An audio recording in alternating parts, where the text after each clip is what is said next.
All right, Shalom. I want to start by saying Kohalo Yahweh, Bahashim Yahushai, Bahashim Karkadash. Double honors to the apostles of Israel, aka the apostles of Great Millstone, and peace and love to all the Akim. Continue to preach the truth and all truth and sincerity. All right, real quick. Now, this is this video is inspired by an incident that happened. I believe it was yesterday. In New York City, subway, a homeless man pushed a woman to her death on a train track. Now, the guy and the woman to what has come out so far, they have no prior engagements with each other. They didn't know each other. They basically said this is a random act of violence.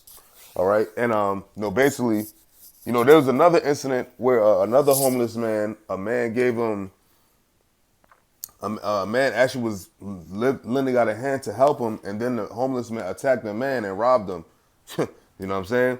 So, but the incident I'm talking about that happened in New York City about the woman getting pushed on the tracks, it was, it was random, and it said that the guy silently, whatever crept up behind the woman and then pushed her to her death, and then the train coming, and then, you could fill in the blanks of what happened next. And also, it said that this man was also on the verge of attacking another woman, but she got away from him, and then simultaneously he pushed the woman that actually he did get to push onto the tracks. So the clip you see in front of you is a movie by the name Fallen. Obviously, who don't know, that's Denzel Washington, a world-renowned actor.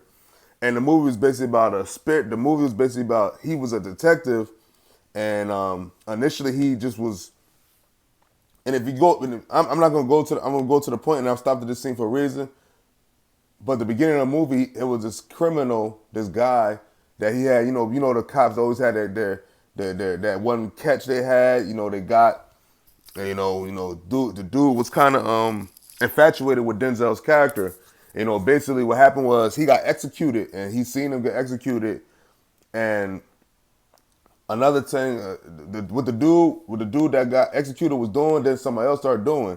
And basically, to fast forward, the movie is about a spirit. The movie is about a spirit that goes in and out of bodies, killing people. And then the person that he kills, the spirit goes into the person that did the murder. You know what I'm saying? And Denzel basically is looking into it because after the dude got executed, then somebody else started doing the same thing, like on some copycat shit. But it was at the same time, same thing. And I believe in one incident, it was something that wasn't reported in the news, and they kept caught and the spirit was actually obsessed with Denzel and not the actual person. But I'm gonna play this scene, and Lord want to be edifying, and then I'm gonna read the article. Okay, well, I can tell you what my mother told me before she died. Why do you want to know? I mean, are you just curious? Or... No, ma'am, no. See, I'm the detective who caught Edgar Reese. I'm not sure if you're familiar. Now, Edgar Reese is the guy from the beginning of the movie that had the infatuation with Denzel, that had the spirit that the movie's about on him, but nobody knew at this moment. You know what I'm saying? So Denzel's putting the pieces together because he's a detective. He's putting the pieces together into why the dude Edgar Reese said what he said and why things are going the way they're going. If you watch the movie, it's a very good movie. It's actually, you can find it on any streaming service. You know what I'm saying? The movie is called Fallen, and it's actually a great movie. It's actually one of my favorite Denzel movies, and it's actually a movie that really wasn't, doesn't get the credit to just do it deserves. But continue. With him, he was just executed. Yeah, I read about him. Right, right. And this Reese fella, he, in a roundabout way, he gave me your father's name.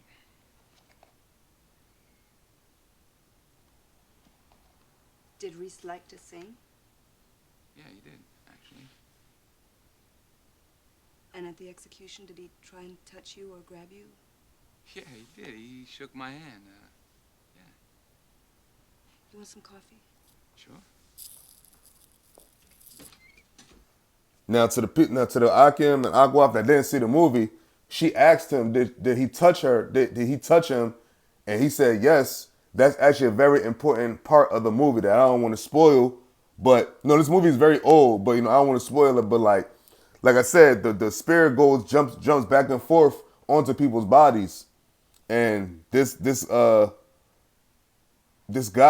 the Denzel character, or this guy that's her father, also it's basically like in Denzel's position right now in the movie. It'll explain it if you watch the movie, but I don't want to spoil it, even though it's an old ass movie. But and that's not really the point I want to bring up. But continue.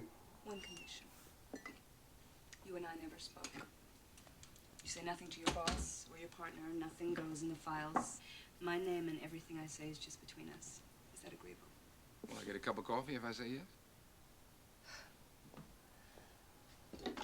Detective, my dad was a good cop. Pride of the force and all that. And then he shot himself. A reporter found out my father had been under investigation. He'd caught a killer, but copycat crime started. Evidence mounted up against him, fingerprints, witnesses. The press never got real proof, but my father's medal was rescinded. I see. So you're saying that when he died, someone made this evidence go away? The mayor and the governor, chief of police. They all needed a hero, and some of these people are still important today. I see. No, not yet. You don't. My father saw the evidence against him. Told my mother he didn't stand a chance to beat it, so he went to this cabin in the mountains. It's a place that's been in my mother's family for generations. He went there and... The thing is, Detective, I know my father was innocent of those murders. How do you know? How do you know he was innocent? It's 30 years ago. It's not important anymore. It's important to me, Miss Milano. Don't you want the truth to come out? Don't you want the killer to be punished? Of course I do. But are you afraid that if you tell me, your life may be in danger or something like that? Yeah. That's it. Yes.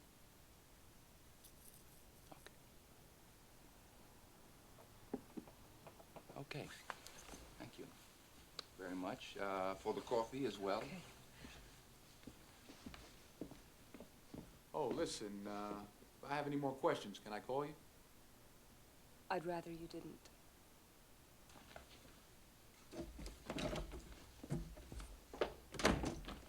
Detective, do you believe in God? Yeah, I mean, I go to church every now and then. What I see in my line of work, faith's a little hard to sustain. Good luck.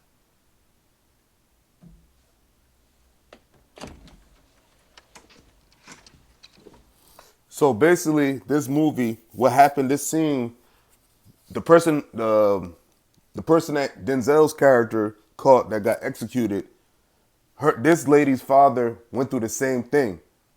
All right, because she said that there was a when the guy caught her father caught the guy, and he was executed. Then the copycat started, and that's the same thing that hasn't happened to Denzel's character. You know what I'm saying? So roundabout way, when she told him to be careful and that the father evidence started stacking up against him, basically long story short, that's what started happening to Denzel in the movie. All right, evidence started stacking up against him. He started looking like a suspect and stuff.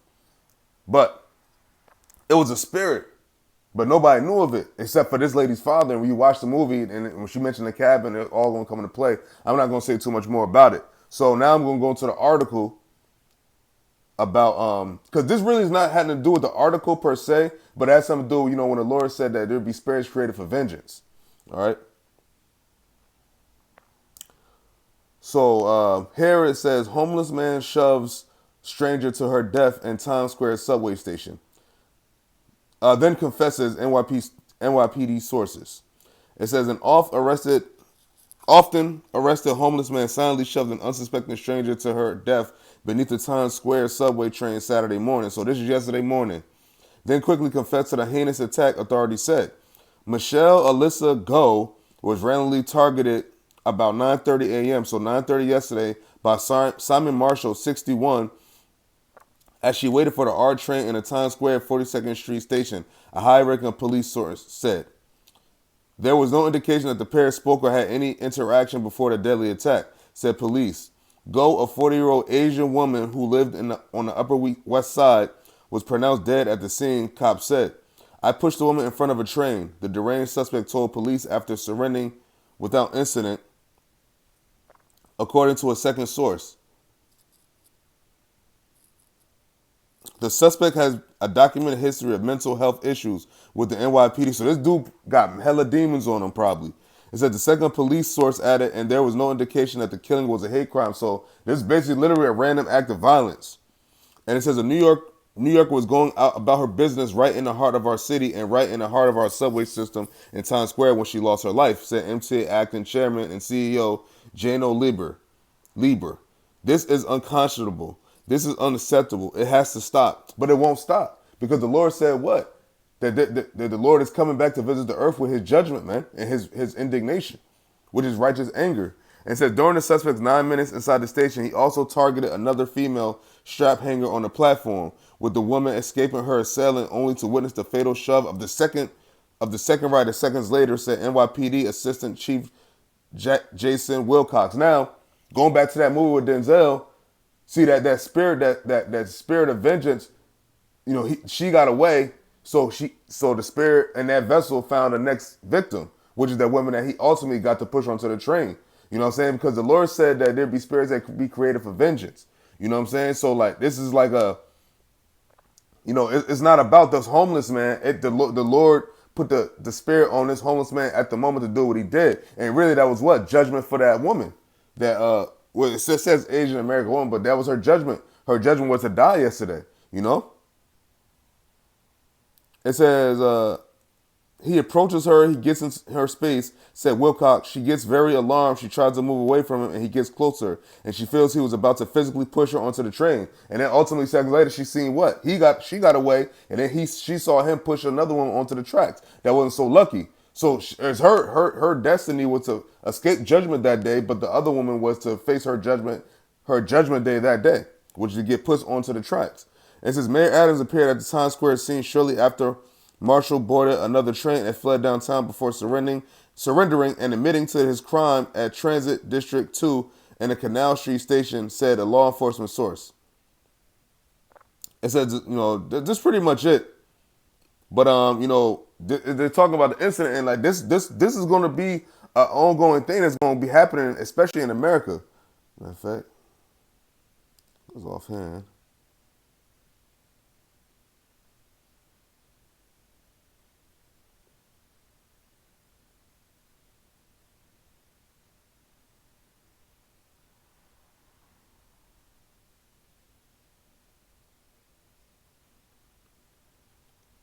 I thought it was in the Ecclesiastes.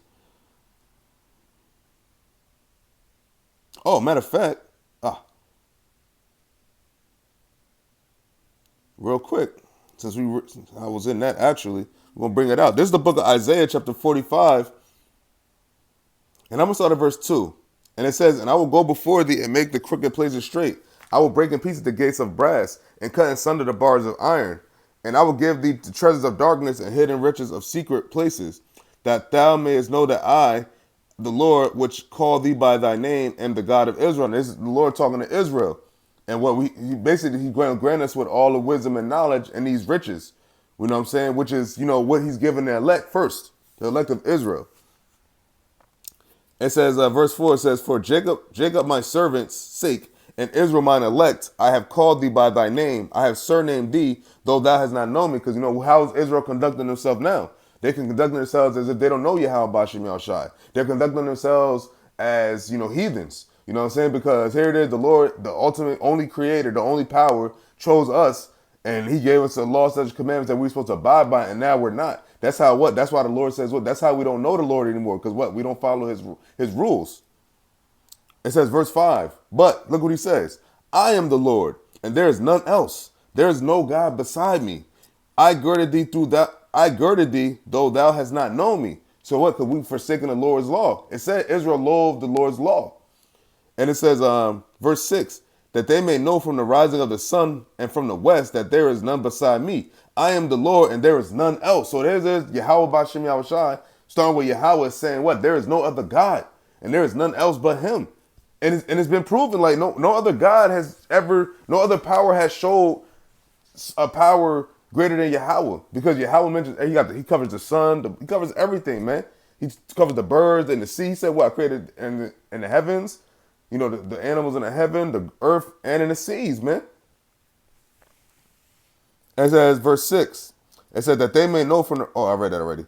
Verse 7. And here's actually what it gets good. It says, I form the light and create darkness. I make peace and create evil. I, the Lord, do all these things. So it means what? He does all these things, which is because aside from all the peace and all the goodness, he brings the evil as well. And that's what people in this world don't understand. And they try to act like the Lord is not responsible for the evils that can be done in this world. All right? Because he said, I make peace and create evil. So the things going on right, let's say the things going on right now here in America, women getting pushed onto a train, people being kidnapped, fires happening. You had that fire in the Bronx. All these things happening. And what's that city now? America, man. America is that city that the Lord, if I go to it. I'll read that again. Isaiah chapter 45, verse 7. I form the light and create darkness. So that's both sides of the coin. I make peace. He says what? So he does make peace. He does make peace. But also it says what? And create evil. That's what they leave out. See, they leave out that part when you go to church, man. They try to make that like the Lord is all good. Like he's one-sided. But the Lord said, and he created evil. And it says, I, the Lord, do all these things. So between peace and evil, the Lord does all those things. So whether it be an animal getting torn apart by a bunch of predator animals, whether it be a child getting kidnapped, whether it be anything happening, or be a peace. Because what he gave Esau peace for the moment. He gave these elites peace. All right. They're not, and I'm lose that term loosely, but at the end of the day, he still gave them rulership, man. He gave them so-called white privilege. You know what I'm saying? Just like he gave to his people evil. He gave evil to us while we're here in America in our captivity. He put us in captivity in the first place. That's evil, man. You know what I'm saying? It was evil. It was evil what these devils did to us in slavery and still doing to us. But I'm talking about as far as the time of the slave ships, the slave trade, it was evil what they was doing to us. And the Lord said, what? I created evil also. So the Lord allowed that to happen. So when you go to, hold up. That's when you go to Amos 3 and 6. It says what? It says, shall a trumpet be blown in the city and the people not be afraid? Because when what? You blow the trumpet, that's a warning sign of danger, man. When you blow the trumpet, because in the ancient world, you had the man on top, they would blow the trumpet, and that would be what? That would be a sign for evil. You know what I'm saying? It could be a sign for other things, but also, in that scripture right here is used, it says what? The people shall the people not be afraid? Because when you blow on that trumpet, it's a warning sign that evil is about to come, or evil is approaching, And that's what the Lord said, what? Blow ye a trumpet, being your voice, and warn them from me. So when the Lord has his prophets out there prophesying and telling our people what's going on, that's what? The blowing of a trumpet. But now they're not taking heed. And that's why that's why the Lord said they have not known me, because they're not really taking heed to his word, which is coming from the mouths of the prophets. All right. So it says, shall a trumpet be blown? Amos 3 and 6. Shall a trumpet be blown in the city and the people not be afraid? Shall there be evil in the city and the Lord have not done it? So the Lord have done when that woman got pushed onto the subway, man. The Lord did that. All right. Because why? There's no God besides him.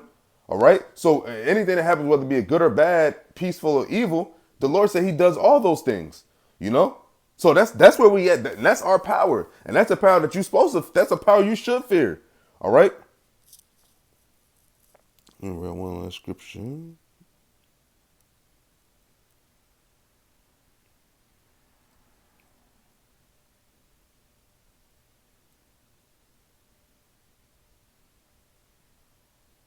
All right. This is book Ecclesiasticus chapter 39, verse 28. And it reads, there be spirits that are created for vengeance, which in their fury lay on sword strokes. In a time of destruction, they pour out their force and appease the wrath of him that made them. Now, who's the him that made them? Yahweh. Yahweh Bashem Yahushua. He made those spirits. So the spirit that got onto that homeless man to push that woman onto the train tracks, it says what? Which in their fury lay on sword stroke. That was a sword stroke. All right. And it says, in the time of destruction, they pour out their force. Pour out that force is what? To kill. To take you out. To destroy. All right. And it says, and appease the wrath of him that made them. What's appease? To please. To make happy. To do the will. Do his bidding. It appeases the wrath of him that made him. So what? That makes the Lord happy, man. That when the spirit got on that devil, when the spirit got on that homeless man to push that woman onto the tracks, That was to appease the wrath of the Father, man. Yahweh Bashem Yahushua. That was to appease him. All right. So that's so of course it was fucked it's fucked up considering, but like at the end of the day, the Lord can't be fucked up to someone. The Lord could be harsh to someone. Look what he in his anger did to his own chosen people. In his anger, the Lord put us in captivity, and we got the worst treatment known to man. All right, with the whippings, the lynchings, the mutilations, the burnings, the hangings, all of that, man. The Lord allowed, and that appeased. Hey, look what happened to Yahushua. Him getting beat like that. That appeased the wrath of the Lord, man.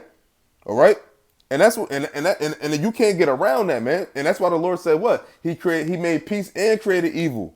All right, so He's in charge of all of this, man. And the spirits, you have spirits it says spirits that are created for vengeance. So that means they're actually created to appease, to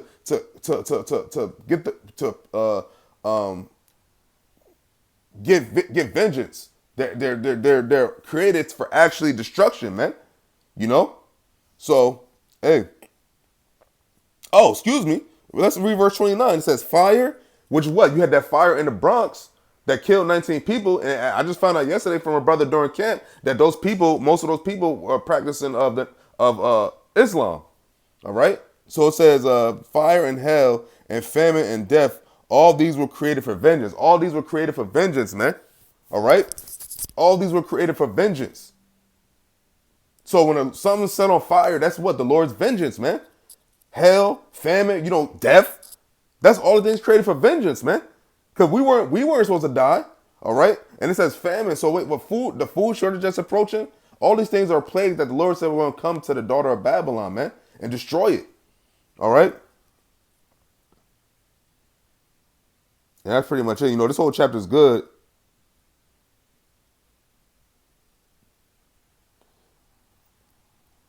It said all works. See, you read verse 33. It says all the works of the Lord are good. So anything the Lord does is a good work. All right, because He's the standard to what's good and what's bad anyway. All right, because if He didn't create the standard, we wouldn't know what's good or evil or nothing, man. All right, so the Lord is the standard and He's the creator. All right, so with that, hey man, hey. So when things happen, someone gets killed, or anything good happens, or anything bad happens, the Lord said He does it. He does all these things, man. So with that, I'm just going to say Shalom. Hey, Yahweh Bashem Yahushai is the key, man, and like he's on both sides of the coin, man. He is the coin. All right. So He said He made peace and He created evil, man. He got spirits that He created for vengeance alone. And what is vengeance? He said the fire. And hell and famine and death, all these were created for vengeance, man. Just like those spirits that bring these plagues onto people, man. Onto places.